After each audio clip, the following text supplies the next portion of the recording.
एक ऐसा डाकू जिस पर 185 हत्या, 112 लूट के मामले, फिर भी लोग मूर्ति बनाकर करते हैं पूजा।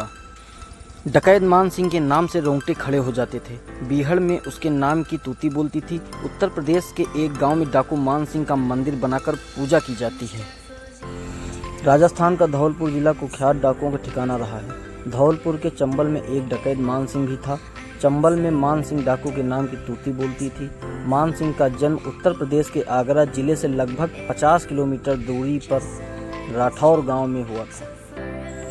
बिहारी राठौड़ के घर जन्मे लड़के की डाकू बनने की कहानी में काफ़ी उतार चढ़ाव रहा है। बड़ा होने पर नेतृत्व क्षमता और व्यवहार की शोहरत गांव में फैल गई। गांव में छोटे मोटे झगड़े लड़का सुलझाने लगा। 40 की उम्र होते होते गांव में लड़के का कद काफ़ी बढ़ गया। किसी भी विवाद में उसका फैसला ही अंतिम माने जाने लगा। विरोधियों को उसका बढ़ता हुआ कद पसंद नहीं आया था। उसके खिलाफ साजिश रची जाने लगी। साजिश के तहत दबंगों ने गांव की जमीन पर कब्जा कर लिया। थाने में शिकायत करने पर पुलिस ने फटकार कर भगा दिया। दबंगों और साहूकारों ने पहले ही पुलिस का मुंह बंद कर दिया था। गांव में उसकी जमीन पर अवैध कब्जा हो गया। अब उसके पास डाकू बनने के अलावा कोई रास्ता नहीं था। बताया जाता है कि गांवों के साहूकारों और दबंगों ने मान सिंह के खिलाफ लूटपाट और मारपीट का झूठा मुकदमा दर्ज करा दिया। पिटाई के बाद पुलिस ने मान सिंह को जेल भेज दिया।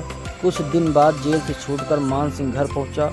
उसे बताया गया कि गांव के दबंगों ने भाई से मारपीट की है।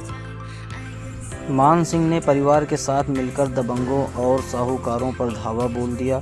गांव में तलवार लाठी भाला चले। मान सिंह ने गांव के दबंगों और साहूकारों के घरों खलिहानों में आग लगा दी। 2 ब्राह्मणों और एक साहूकार को पीट कर मार भी डाला।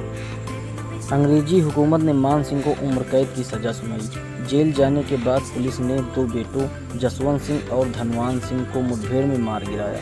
पुलिस को मान सिंह के बेटों की सूचना पंडित तलफी राम ने दी थी। मान सिंह को 2 बेटों की मौत की खबर ने हिला कर रख दिया। खून का घूंट पीकर एक एक दिन जेल में काटना भारी हो रहा था। साल 1939 में मान सिंह को जेल से रिहा कर दिया गया। 10 वर्ष जेल में रहने के बाद मान सिंह जब घर पहुंचा, मान सिंह के बेटों की मौत का बदला लेना चाहता था, लेकिन 2 बेटों और पत्नी रुक्मणी के साथ सब कुछ भूल कर साधारण जीवन जीने की भी इच्छा थी। पत्नी रुक्मणी ने मान सिंह से कहा कि या तो बेटों की मौत का बदला लो या फिर चूड़ियां पहन लो। पत्नी के ताने को सुनकर मान सिंह ने फिर बीहड़ में जाने का फैसला कर लिया था। 32 पुलिसकर्मियों को उतारा था मौत के घाट। मान सिंह ने बेटों की मौत का बदला लेने के लिए सबसे पहले पंडित तलफी राम की हत्या कर दी और बेटों का एनकाउंटर करने वाले 32 पुलिसकर्मियों को चुन चुन कर मार डाला। उसके बाद मान सिंह ने चंबल के बीहड़ में रहकर गैंग का विस्तार किया। 1939 से लेकर 1955 तक डाकू मान सिंह की चंबल के बीहड़ों में तूती बोलती थी। मान सिंह पर हत्या के 185 और लूटपाट के 112 मामले दर्ज थे, लेकिन लोग फिर भी डाकू मान सिंह की इज्जत करते थे। पुलिस ने योजना बनाकर किया गैंग का अंत। मान सिंह को मुठभेड़ में ढेर करना आसान नहीं था।